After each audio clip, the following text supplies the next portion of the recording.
On the morning of the 6th of March 2023, a mother of 6 kissed her husband goodbye and went for a workout. By that afternoon, she couldn't stand up on her own. Over the next 12 days, she would be hospitalized 3 times. Doctors would run every test they had, and not one of them would figure out what was slowly killing her, because the answer wasn't in her blood work. It was in her kitchen, and it had been put there, 1 dose at a time, by the man who slept next to her every night. This is the story of Dr. James Craig, a dentist, a father of 6, and a jury would eventually decide, a murderer.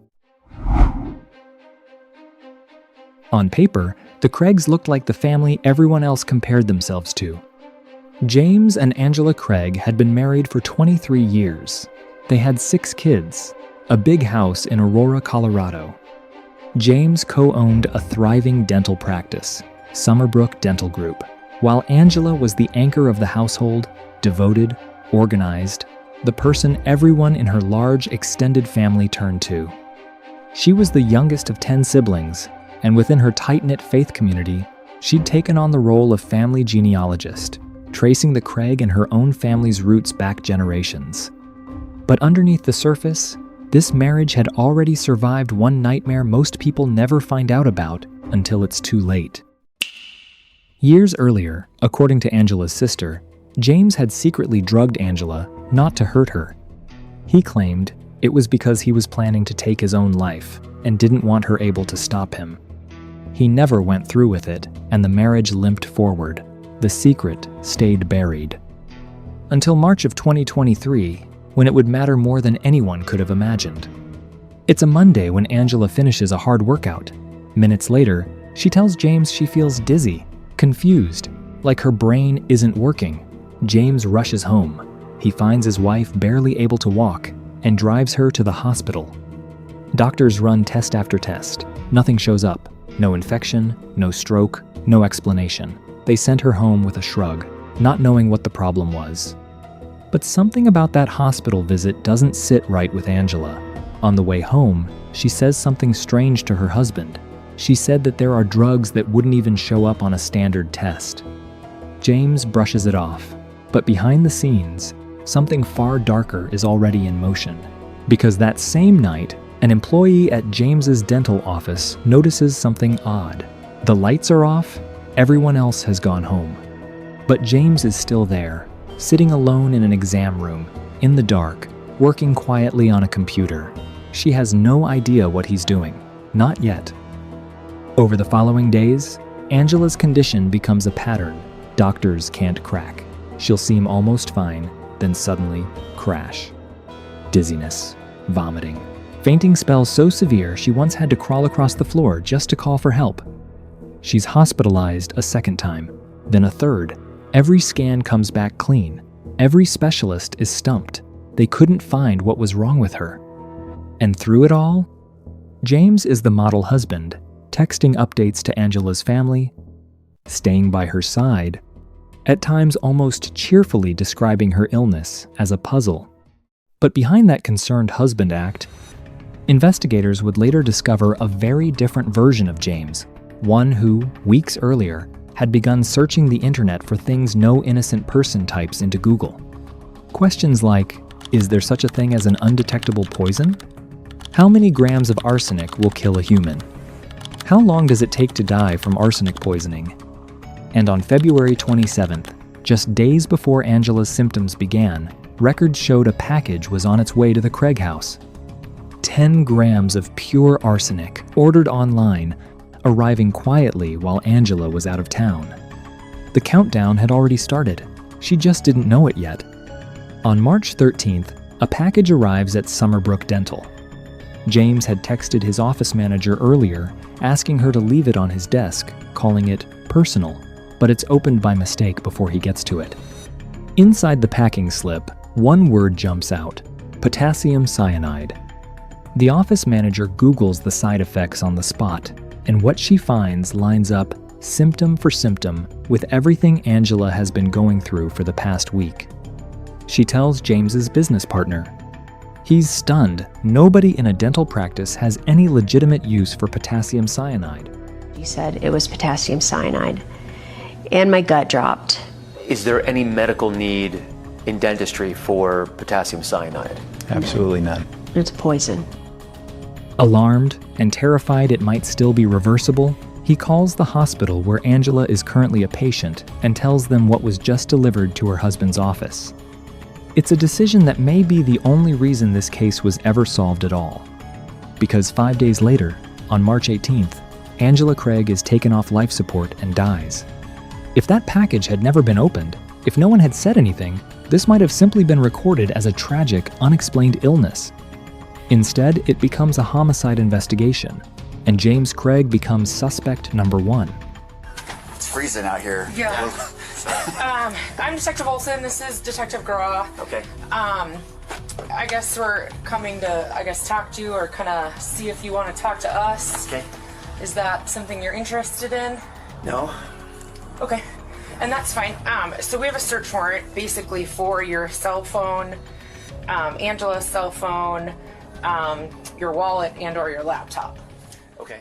The night Angela dies, detectives ask James to come meet them, telling him it's just to return his phone. It isn't. He's arrested on the spot and charged with first-degree murder.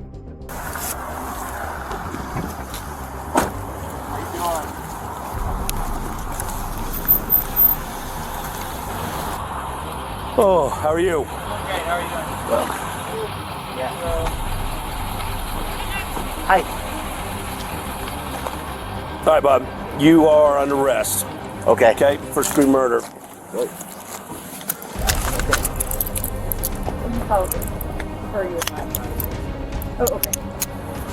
Wow.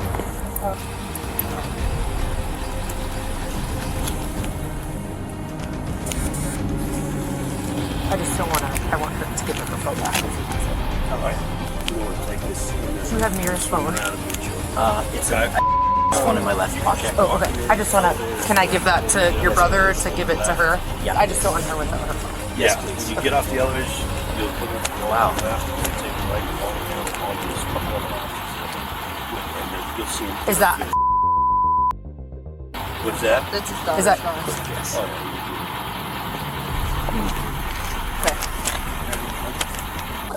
we'll see you. We can walk up.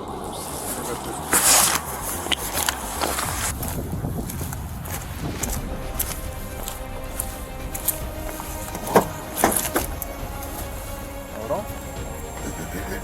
Keep them going.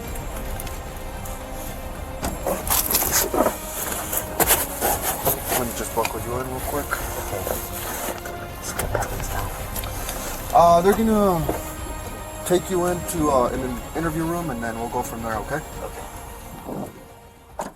In the hours before, he'd already floated an explanation to his business partner, one he would repeat in various forms for years to come, that Angela had asked him to buy the poison, that it was her plan, not his, that he was innocent.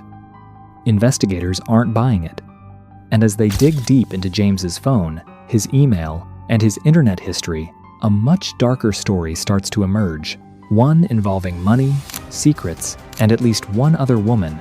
It turns out James Craig's dental practice was drowning.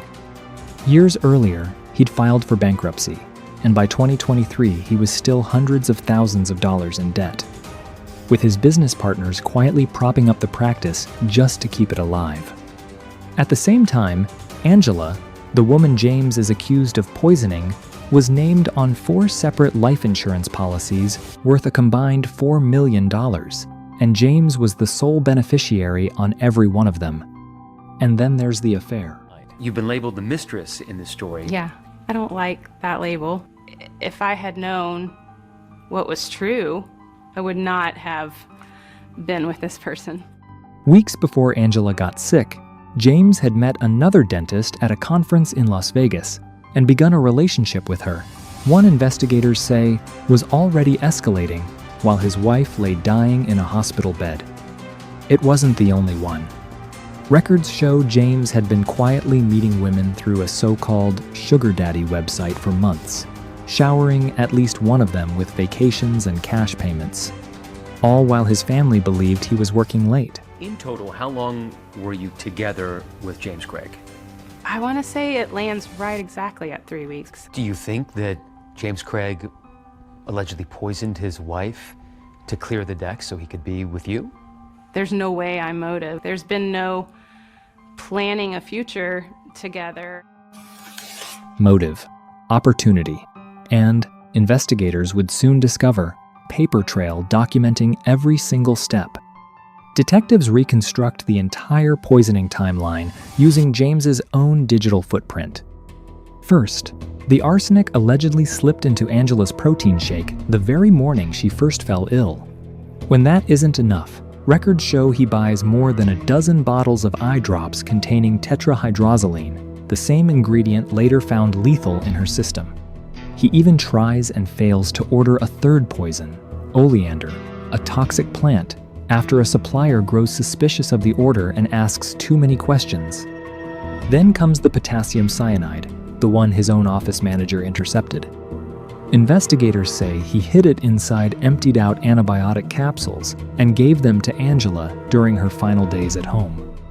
But the most damning evidence isn't a search history or a shipping label.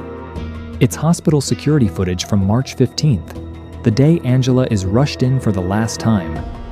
The video shows James stepping into a side room, pulling something thin and cylindrical from his pocket, and walking into his wife's room. Minutes later, Angela's condition catastrophically collapses. A toxicology expert will later testify she had nearly double the lethal dose of cyanide in her body. James Craig had just walked out of that room and, according to prosecutors, sent a text message to the woman he was having an affair with. You'd think it would end there. It doesn't. While awaiting trial, James allegedly tries to buy his way out of the case entirely, offering a fellow inmate $20,000 to kill the lead detective, and another $20,000 to find people willing to lie under oath and claim Angela had been suicidal. And in maybe the most disturbing twist of the entire case, he writes a letter to his own teenage daughter, asking her to help create a deepfake video, one that would show her dead mother saying, in her own voice, that she'd asked for the poison herself. Every single one of these plots is uncovered. Everyone becomes a new criminal charge stacked on top of the murder count already waiting for him. By the time James Craig's murder trial begins in July 2025, it's already been delayed by 2 withdrawn defense attorneys, one of whom quit citing ethical concerns. Another who was separately charged with arson. Over 2 weeks, prosecutors called 48 witnesses. They lay out the arsenic, the eye drops, the cyanide, the affair, the debt, the insurance money, the jailhouse plots, an evidence trail investigators call absolutely devastating. The defense doesn't deny Angela was poisoned. Instead, they argue someone else administered it, Angela herself. They paint her as a woman broken by her husband's infidelity, someone who may have chosen to end her own life and asked James to help her do it quietly, without leaving her family behind to know the truth. The jury doesn't buy it.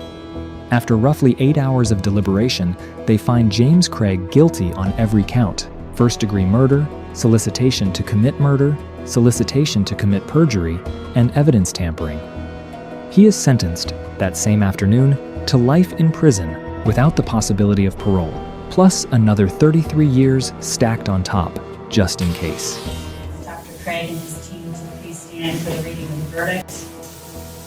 We, the jury, unanimously and beyond a reasonable doubt, find the defendant, James Craig, guilty of solicitation to commit murder in the first degree.